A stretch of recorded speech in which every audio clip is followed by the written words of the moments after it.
அனைவருக்கும் வணக்கம். இதுக்கு முன்னாடி வாசி யோகம் அப்படின்ற ஒரு தலைப்பில் சில கருத்துக்களை பார்த்தோம். தியானம்லாம் யார் செய்யலாம் அப்படின்றத அதை பார்க்காதவங்க வாசி யோகன்ற ஒரு தலைப்பு இருக்கும், அதை பார்த்துருங்க. இப்போது வாசி யோகத்தை பற்றி சில கருத்துக்களை பேச வரேன். இந்த வாசி யோகத்தை நேரடியாக செய்கிறத விட ரொம்ப இயல்பாக நம்மளுடைய அந்த செயல் செய்கிறதுக்கு என்ன நோக்கத்துக்காக செய்கிறோம் அப்படின்ற ஒரு கருத்தை நம்ம தேர்வு செய்யணும்.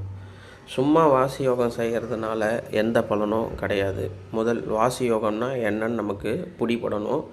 அது எப்படி சொல்கிறது, ஒரு உரையாடலில் இது ஒருத்தருக்கு இன்னொருத்தருக்கு அந்த கருத்தை பரிமாற முடியுன்றது தவறான விஷயம். அது நாள்பட்ட பயிற்சி மூலயமா வருது. அதுக்கு பார்த்திங்கன்னா நிறைய விரதங்கள் இருக்க வேண்டியதாக இருக்கும். விரதங்கள்னால் நான் சொல்கிறது சூக்ஷ்மமாகவே சொல்கிறேன்.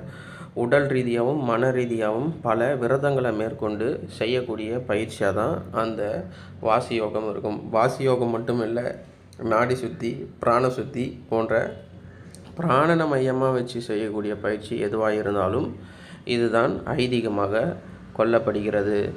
இதற்கு மாற்று கருத்தாக இருக்கக்கூடிய, அதாவது இதை செய்யாமல் அனைத்து தரப்பு மக்களும் செய்யக்கூடிய ஒரு பயிற்சியை சித்தர்கள் முதற்கொண்டு ஞானி புருஷர்கள், மகான்கள், அதாவது தன்னுடைய வாழ்க்கையே இறைவனுக்காக அர்ப்பணித்து தன்னுடைய வாழ்வு மக்களுக்கு ஒரு பாடமாக இருக்கணும் அப்படின்ட்டு வாழ்ந்த மகான்கள் சொல்லக்கூடிய ஒரு எளிய பயிற்சி, அதாவது எல்லாம் தரப்பு மக்களும் செய்யக்கூடிய ஒரு எளிய பயிற்சி அப்படின்னு பார்த்தோம் அப்படின்னா மந்திர ஜபத்தை தான் அவங்க குறிப்பிட்றாங்க.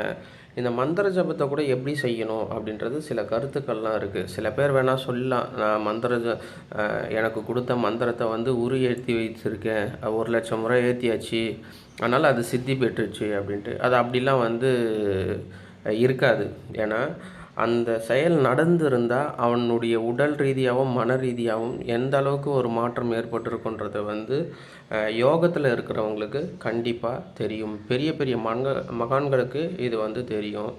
ஏன்னா ஒரு மந்திரத்தை நீங்கள் தீட்சை வாங்கியிருக்கிறீங்களோ இல்லையோ, ஒரு மந்திரத்தை ஒரு 1008 முறை சொல்லுங்கள். அதுக்கு என்ன மாதிரி ஒரு மனநிலை அவனுக்கு தேவைப்படும், அவனால் அதை செய்ய முடியுதா இல்லையான்னு நமக்கு தெரிஞ்சிடும். இப்போ எந்த மந்திரத்தை நம்ம தொடர்ந்து சொல்கிறது அப்படின்னு ஒரு இது இருக்கும். அதுக்கு அடுத்தது இந்த மந்திர ஜபத்துக்கு முன்னாடி நான் பாராயணம் சில விஷயங்கள் சொல்லியிருப்பேன். பாராயணத்தை மேற்கொள்கிறதுனால ஒரு நல்ல மந்திரத்தை ஒரு நல்ல நபர்கள்கிட்ட இருந்து கேட்டு அதை உச்சரிக்கக்கூடிய ஒரு யோகம் அவங்களுக்கு சித்திக்கும் அப்படின்ட்டு. இது வரக்கூடிய காலகட்டங்களில் இந்த மந்திர ஜபம் பாராயணத்தை பற்றி நான் இன்னும் தெளிவாக சொல்லுவேன். சேனலை பின்பற்றுங்க, சப்ஸ்கிரைப் பண்ணுங்கள். நன்றி, வணக்கம்.